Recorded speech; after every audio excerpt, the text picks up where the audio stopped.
I looked up a couple of things that some of the popes have and others have talked about. What is a father? And just as we honor fathers for Father's Day.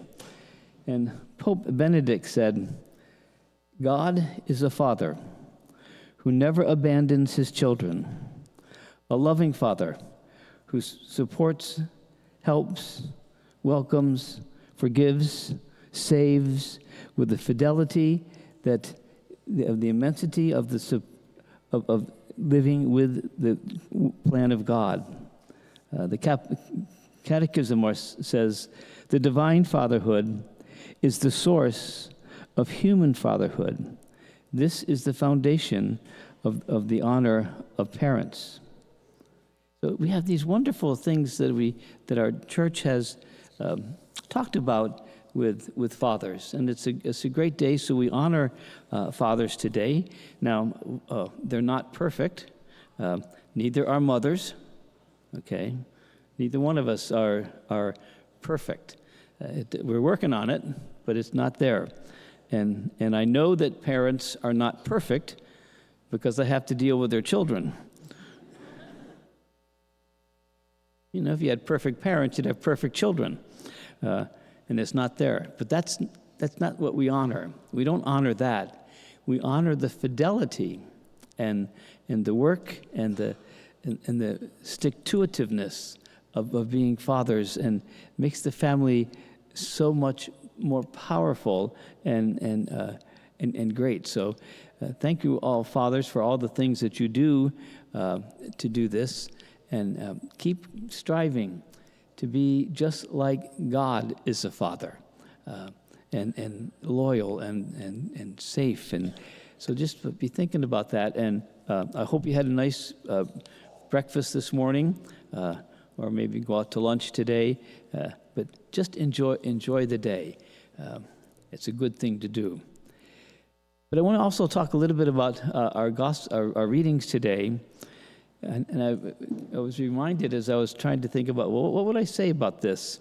And probably about 4 or 5 months ago, I was outside after Mass, and an older teenager came walking by, and I said, well, what do you think God wants you to do with your life?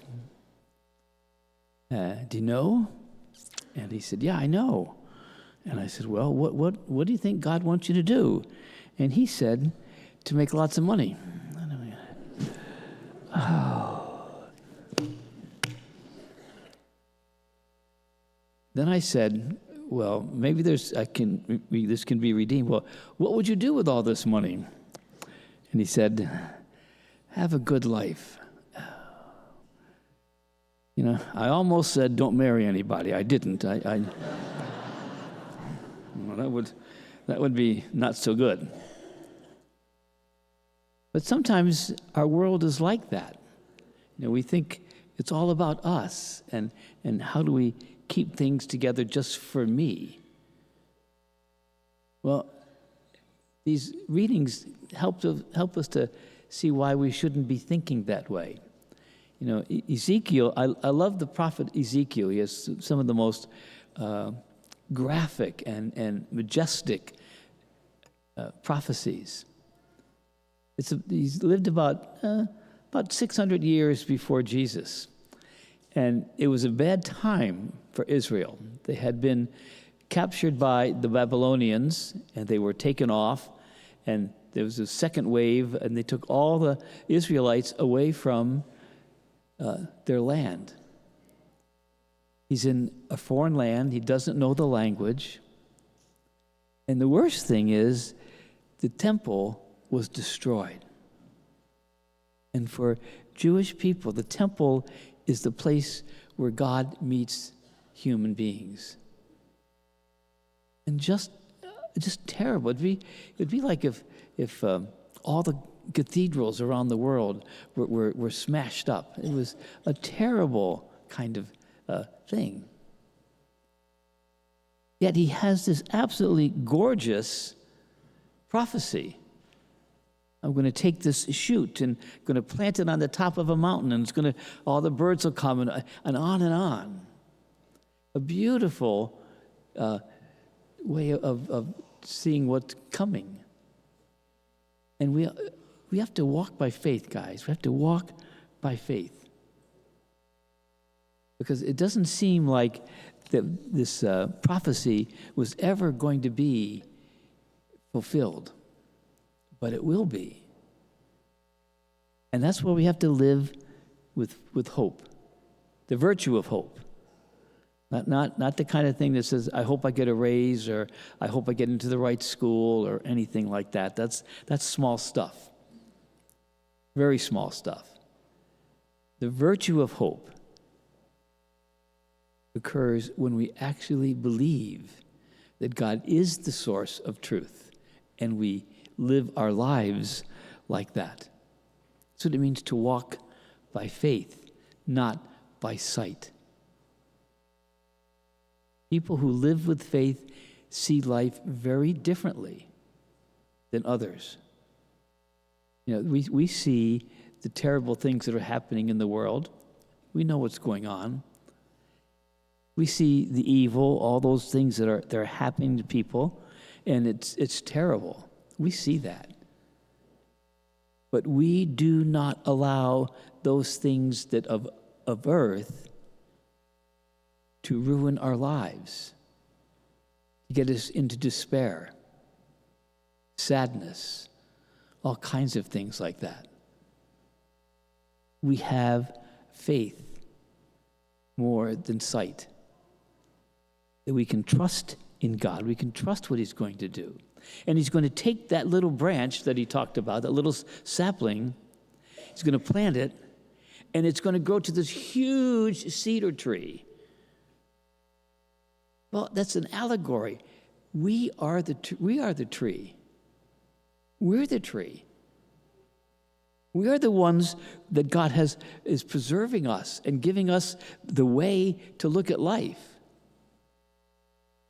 And we are part of the great cloud of witnesses in Hebrews 12:1. And every time you come up to communion, we go this little symbol here on the floor. It's the floor of the great people of God.